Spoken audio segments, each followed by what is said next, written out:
So let me let me first ask Manny, can I get your Uh, first and last name spelled out, please, and your title with Santa Cruz County? sure, it's Manuel, Manuel. Everybody knows me as Manny, Manny. Last name is Ruiz, and I'm the chairman of the Board of Supervisors, District 1 for Santa Cruz County. You've been a longtime supervisor now. How long have you been there? About 23 years so far, and 23 hopefully years. I'll get one more. And hopefully I'll get one more term. And you're running this year. Yes, I am. I'm running for re-election. And you're a Democrat. I've been a lifelong Democrat. Okay. So I wonder what you think. You are heading to the White House tomorrow to be on hand during the signing ceremony of this executive order. Yes, that's correct. The whole board got invited, and I was up here for a memorial service for a friend. And it just happens that it's going to be tomorrow, Tuesday the 4th. And that's when I was going to be flying back in the evening. So I agreed to go to the White House for that ceremony, representing our county and my colleagues on the board. What we understand is that the president will, and I have some questions for you here, but what we understand is that the president will set a cap of daily asylum requests, daily border crossers throughout the southern border. We're hearing 4,000. We don't know a number yet. We expect that to be unveiled tomorrow. What are your thoughts on this? Is this an important step by the president? Well, absolutely. I mean, the good thing is that the apprehensions have dropped from December to now. We're not seeing a lot of issues right now with the processing and the release. But until Congress acts to really strengthen and have some true and meaningful immigration reform, I don't know how long we can govern on executive orders. Do you ultimately believe he had no other choice?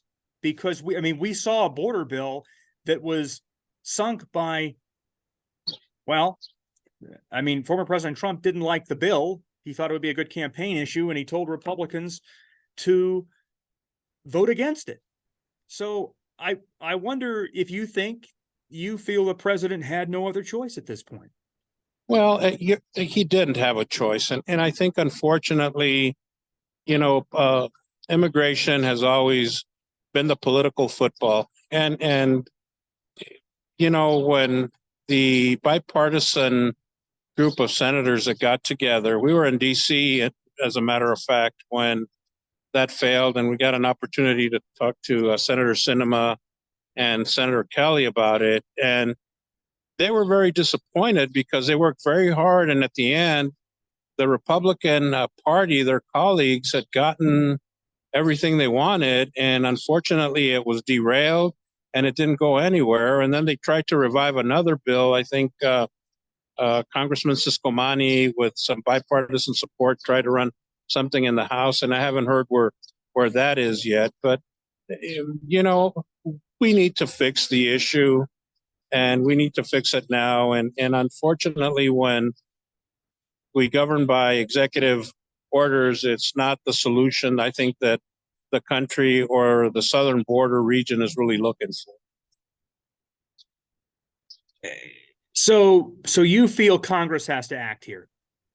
Well, absolutely. I think that would probably be the ultimate solution if they could find a way to act on it. But, when the president is left with no choice other than to issue an executive order, then that's the most appropriate thing to do. But I hope that they will continue to work on some kind of compromise, on some kind of border bill that will really help us secure and protect the southern border of this great country of ours. Manny, how is this going to impact Santa Cruz County? A cap on a number of daily asylum requests per day. We're hearing 4,000. How does this impact the border community you live in? Well, to tell you the truth, Eric, it's been a while since I've seen the numbers. We were getting, anywhere from 400 to 800 people a day. They were being processed and then dropped off downtown, and then buses would take them up to Pima County, because we had an agreement with Pima County on transporting the migrants. I haven't heard from our county emergency service director as to how that has diminished or if it's increased or not. But I guess no news sometimes is no news, and we can always call and find out what the number of migrants that are being released is at the current time. But I don't know that there has been that many that I've heard of. Is this a political move by the president with 5 months to go before his, before November? And he's in a re-election campaign, and we're seeing polls suggest that immigration is a top issue for some voters. Well, Eric, everything that happens in Washington is a political move, unfortunately. And, without having a true solution, the administration is going to do what they need to help secure the border. Will it help them in the polls? We don't know. I think that the bill that was the bipartisan bill, if that would have been passed and signed, I think would have been a bigger boost for him. But I think he's doing the best that he can to try to make sure that the border is secure. And along the way, if it helps boost his poll numbers, well, so be it, right? I think, in my estimation, he's done a good job. And the polls in November will determine the fate of who the president is going to be of this great country.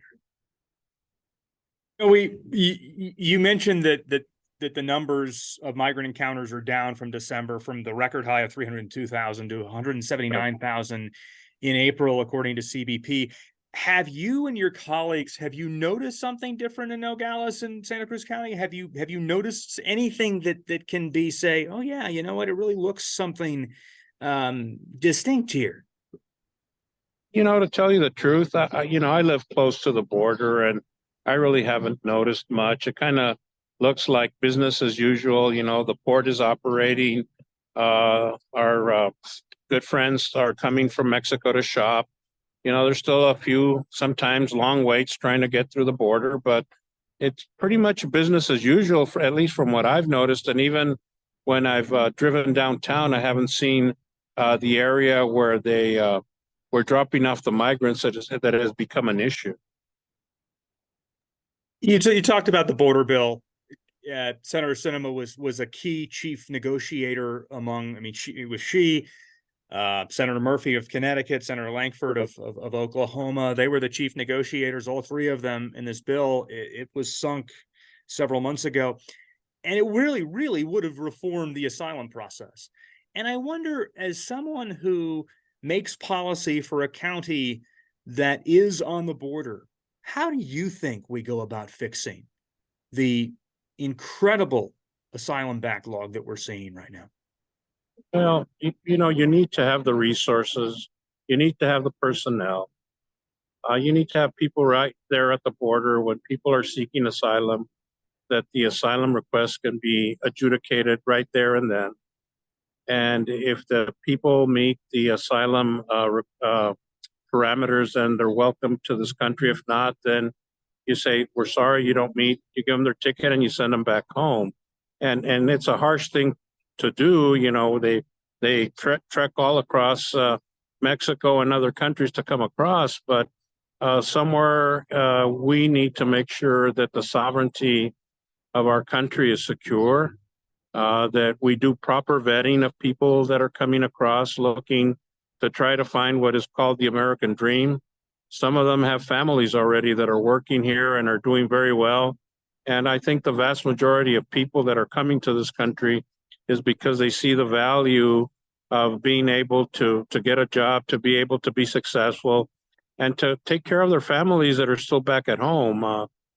So, there's a lot of need for different type of workers in this country, whether it's construction, whether it's agriculture, And I don't think that, most of our students that are graduating from our schools now really want to go work in the fields. Maybe some of them want to go into construction, or maybe not. Some may go to the military, some may go to, to higher education, but we need to find a way to continue to uh, have economic bliss in this country, that we're able to have the workforce there to be able to build the buildings and create the infrastructure that's needed. So I wonder, Manny, from your perch, and you will be at the signing ceremony tomorrow with the President of the United States. From your perch on the board of, oh dear God, sorry, so sorry. We have Don't worry about it. something else here has come up. Let me start that again. You will be at the White House tomorrow as the president signs that executive order. And I wonder, from your perch, thousands of miles away here in Arizona, what would you tell the president and members of Congress, senators, about the need for immigration reform as someone who sees the border up close every day? Well, similar to what I said right now. First of all, if the president's signing that executive order, good for him, because it'll at least help curtail some of the problem that's occurring now. But I would tell him to sit down and work in a bipartisan manner to be able to have the resources available, the personnel available, to be able to have people be, have their asylum request heard and decided right then and there. Because what's happening now is, once they're released, you don't know when their appointment is going to come in for their hearing. And sometimes it's not in 1 month or 2 months or 1 year. Sometimes it could be several years. And by that time, they've assimilated into a lot of what the culture is of this country. So, what a better way than to do it right then and there. And then once people know, they don't have to worry about it. I don't know if it makes sense to you, Eric, but I think that would be something that would be, very much needed in the southern border. So faster asylum processing, faster ways to get through those claims. Absolutely. The sooner you can get them judged and done, the better off the country's going to be. There's probably a huge backlog right now waiting for people to have their asylum heard. So, why not take care of it right then and there, and then try to begin to get that backlog that's been in this country for years on many of the other migrants that have come to this country before. Two last things. Your bottom line kind of on tomorrow's signing and how this could impact our communities here, our border communities. Well, I hope it impacts it in a positive way. I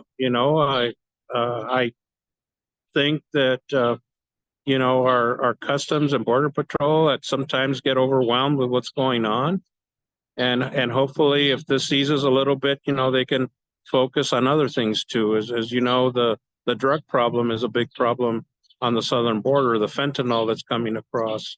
Those are some other issues that our law enforcement community, CBP, has to handle asylum seekers, and then sometimes they have to go and do other things to try to find and deter these drugs from coming across, or in some cases, ammunition that's going into Mexico for the drug cartels, which they have done recently. So, there's a lot of things going on with CBP, whether it's customs or whether it's border patrol, and I think that they would probably welcome some kind of relief as well to help them do their job a lot better.